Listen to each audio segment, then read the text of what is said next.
Hello, my friends. Welcome back to the channel. So, if you're anything like me, you struggle with cravings. Not just cravings, but boredom eating, stress eating, happy eating, any emotion you feel, food is the solution. Is that you? Because that was definitely me. And it's still to this day something that I am continually working on a daily basis. But today we are talking about the 5 Ds. The 5 Ds to manage cravings. So, I actually just found this list a few weeks ago, thanks to one of my incredible clients. And it really perfectly laid out strategies that I use, but it formulated in a way and structured it in a way that I thought was brilliant. So, I wanted to share it with you today.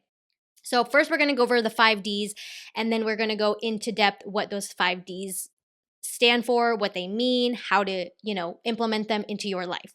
So going down the list, I have my notes here, so that's why I'm looking at my screen. Number 1 is determine. Number 2 is delay. Number 3 is distract. Number 4 is distance. And number 5 is decide. So first D is determine. Determine what? Determine if you are actually hungry. And if you are not used to listening to your hunger cues, this can be a challenge. For me, I often had a hard time figuring out, am I physically hungry?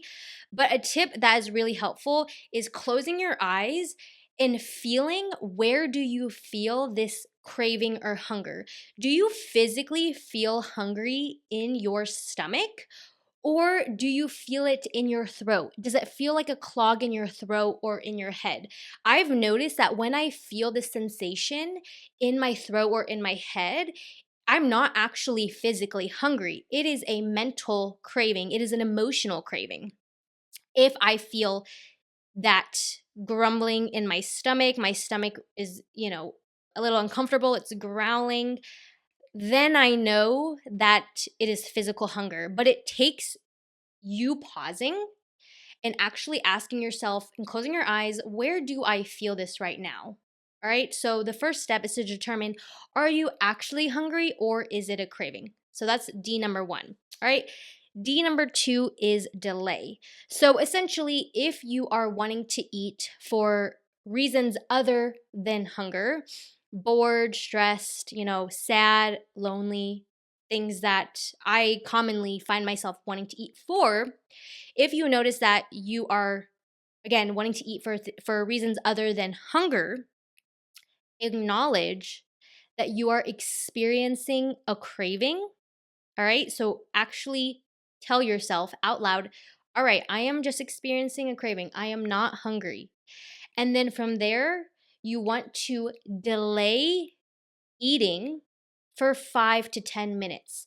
If 5 to 10 minutes feels too long, even just 1 to 3 minutes, as delay it for as long as you can mentally and emotionally handle. Some days are harder than other, and I totally admit that.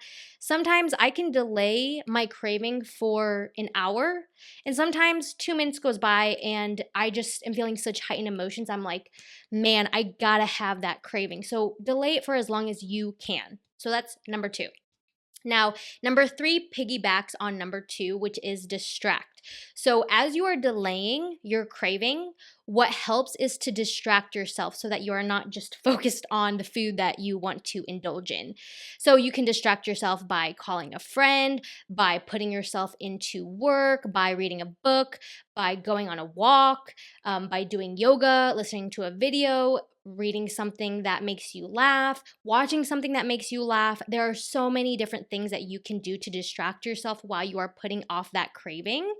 And I know for me, moving my body, so walking, doing yoga, dancing, singing, moving my body is actually one of the best ways for me to get rid of this pent up energy that I'm wanting to use food to escape from. So I noticed that when I do something physical, so again, walking my dog, stretching, foam rolling, anything physical, I actually use up this energy that once I'm done with that physical activity, I noticed 100%.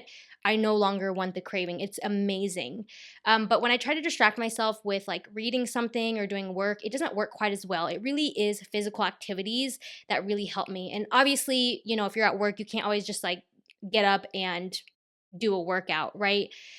So in those instances, then you can use the reading or watching something or whatever you can use in that moment to help um, distract you. You can even stretch in place.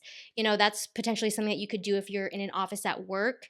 But again, just getting up, trying to go on a walk if that is possible can really help distract your mind, get that blood flow, get you feeling better so that once you come back to once you stop that physical activity, you may not even want that craving anymore, which again is something that I notice with myself time and time again.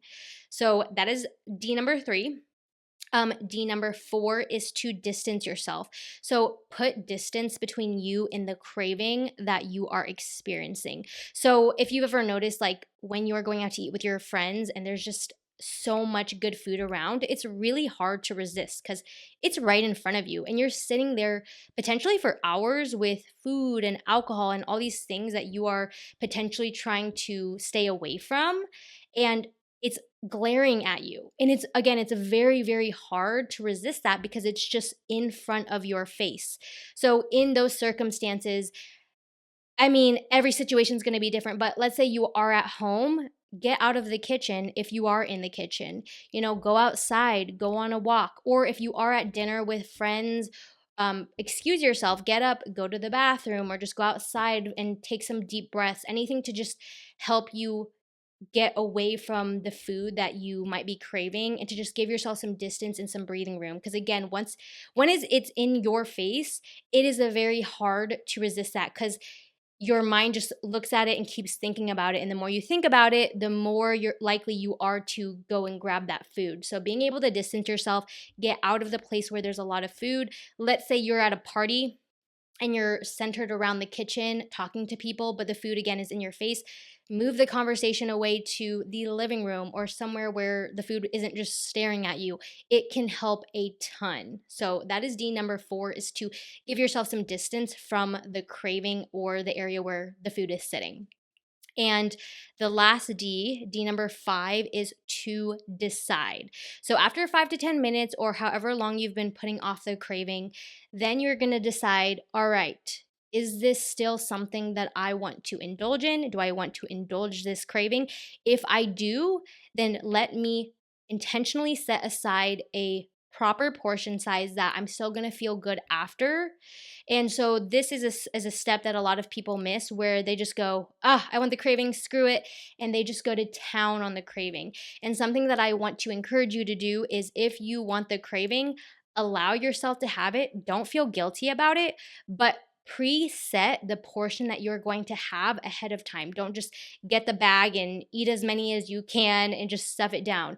Decide how much you're going to have, portion it out on a plate or a bowl, and then eat slowly and really allow yourself to enjoy that craving.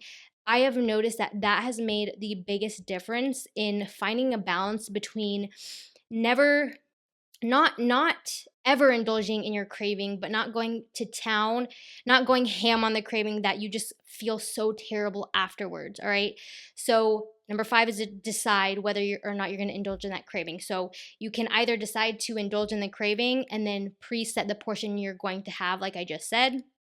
Or you can decide, actually, I would rather have something more nutritious, something more filling, potentially something that is more whole foods focus, it fits well into my macros, or whatever your nutrition goals are. You can decide that as well, because oftentimes when even though we are not having what we're craving, just the physical act of eating can help satiate that craving that we're feeling. Not always. Sometimes your body just wants what it wants, but I have noticed that when I have had a craving for something sweet, but I replace it with something more filling, more whole foods focused, I still feel satiated. So that's number 2. You can decide to just have something healthier so that you can still satiate the craving of like wanting to eat something. Or number 3, you can decide to continue to delay and distract yourself until you get physically hungry. if you are not yet physically hungry. I've actually noticed as well, if I decide that I'm going to delay a craving, chewing on a piece of gum or drinking water or tea or sparkling water, because of the carbonation, it can really help fill you up. That is actually super, super helpful for me in delaying the craving and just kind of giving my mouth something to do, filling up my stomach. I have found that that helps immensely. So, going back again to number 5, you can decide either to indulge the craving, or you can decide to have something healthier, or you can decide, hey, I'm really not hungry. I don't want to indulge this emotional craving. And so instead, what I'm actually going to do is just delay it further. Again, maybe sip some water, sparkling water, chew on some gum. That can really, really help satiate that feeling of wanting to eat something, even though you know you are not physically hungry. So again, I just recently found this list. I thought it was fabulous, absolutely fabulous. The 5 Ds for managing cravings. Now, if you are interested in working with me one-on-one as your online nutrition and fitness coach, then go to www.teamevolve.co and fill out the application form. I would love to work with you if you are serious about reaching your weight loss and fat loss goals and mastering your nutrition habits. Also, feel free to follow me on Instagram, where I post more nutrition and fitness and motivation tips, which all are so important on this weight loss journey. You can follow me at Vivian No. That is VIVIANNNGO. That is 3 N's. I will put it on the screen, which you probably already seeing. But I hope that you found this video helpful. I hope you enjoyed it. I know that these are tips that, again, I just found this list, but they're actually things that I do in my lifestyle and in my habits. And I just love that it was laid out so perfectly, like the 5 Ds, you know? So I hope you found it helpful, and I will see you guys in the next video. Bye.